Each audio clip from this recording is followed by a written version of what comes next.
Welcome to ঝুমুস kitchen. আজ আমাদের fasting আছে। ছেলেকে কিছু সন্ধ্যাবেলা খিদে পেয়েছে, তাড়াতাড়ি কিছু বানিয়ে দাও। তো তার জন্য আমি চাউ চাউয়ের প্রিপারেশনে পাস্তা বানিয়ে দিয়েছি।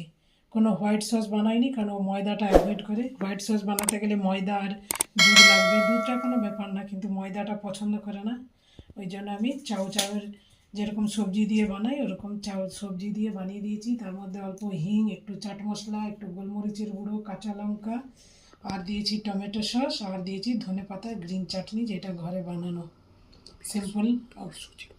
আর সুজির পাস্তা, ও ময়দাটা একদমই পছন্দ করে না।